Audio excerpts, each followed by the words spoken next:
I'm a proud member of the SNCC Legacy Project, and that one of our greatest accomplishments in the last few years, because we're still very active, has been the creating websites, and where we have then placed a lot of primary source materials and interviews and other documents about organizing and about SNCC's work in organizing. And because of the websites, we get a lot of questions, particularly from young students and from people all over the world asking about organizing. And so I think it would be really useful if you would talk about what is organizing, what's the essence of organizing, and then how you each came to organizing.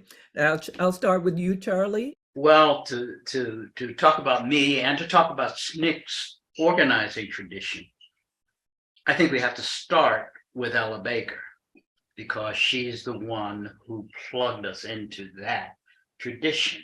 I think without Miss Baker, I'm not sure to what extent we would have really become an organization of organizers, as distinct from an organization of protesters, which is not to disparage protest. It's just to note that there was a shift in SNCC in which it increasingly became an organization of organizers. And I talk to young people, young activists a lot about this tradition. And I like to make the point with them that if you look across the whole span of Black history, Africans who were enslaved were not marching in protest on the auction blocks. And Africans who were enslaved were not having sit-ins at the plantation manor dining room table seeking a seat. What were they doing? Well, they were organizing something: escape, revolt, sabotage, even assassination. There's a whole history which we don't have time to go into in detail. But there's a whole tradition related to Black resistance to which this organizing tradition belongs. And it's where you really find the strength in the Black community. And Miss Baker recognized this before we were even born and passed that on to us. And we quickly learned that as we began to try and sink roots in Mississippi and Alabama and Georgia and all of these places. And what we learned how to do was talk to people and listen to people. And what we discovered was two things. One, there was strength that we hadn't recognized in Black communities that could advance Black freedom. And secondly, we learned that it was possible to gain a foothold in communities that enabled us to work in these communities and find people that we didn't even know were there. The key thing here is we managed to figure out how to get footholds in places like Southwest Georgia, Central Alabama, the Mississippi Delta, or Southwest Mississippi, the Arkansas Delta, and retain enough balance, if you will, to work toward change. And I think that was an important discovery for us, and it belongs to the organizing tradition. And although I can't speak from firsthand experience on the generations that preceded me, I imagine that much the same thing was true, say, of the folks that were engaged in the Stono River Rebellion, or folks that were engaged in all Nat Turner's rebellion or Denmark Beatty's rebellion.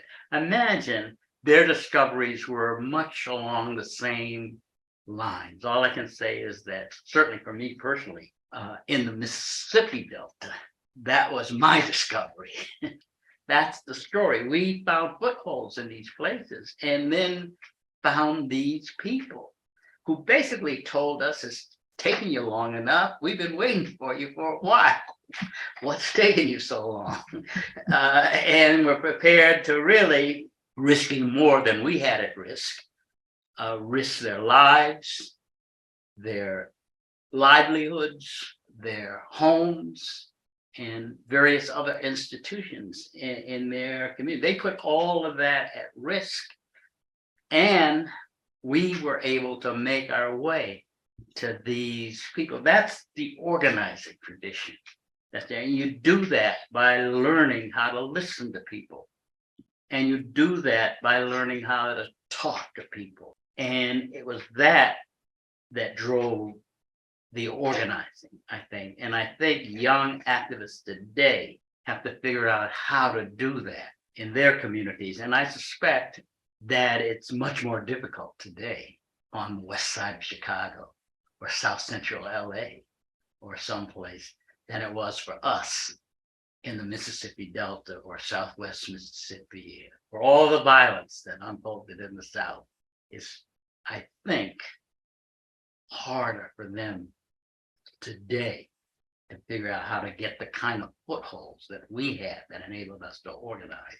But you've raised some important points, and I'm really curious, and my mind is a whirl with the thoughts of how, in today's world, does social media, which is so prevalent in our world, does it help in making those connections and finding community, or is it a hindrance? It's both a help and a hindrance. I tell, again, young activists today, we had the mimeograph machine and the lifeline, and sometimes I wish we did have all the kinds of social media that you all have to mobilize people and push people into action. By any definition, it's easier in the sense of communicating at that level, mobilization, with the kind of social media we have at our disposal today. On the other hand, the negative side of this is that it tends to reduce human contact and interaction, I think.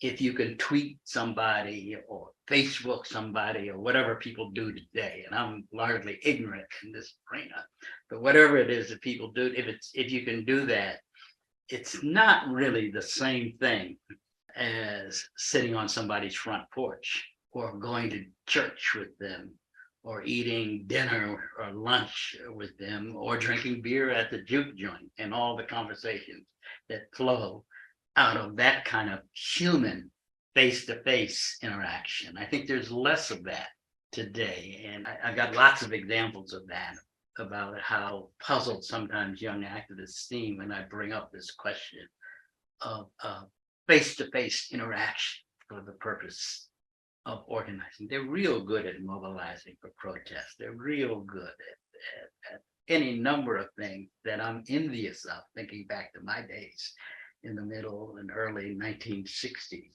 But it puts at risk, in some respects, the kind of personal interaction you also need if you're going to organize effectively.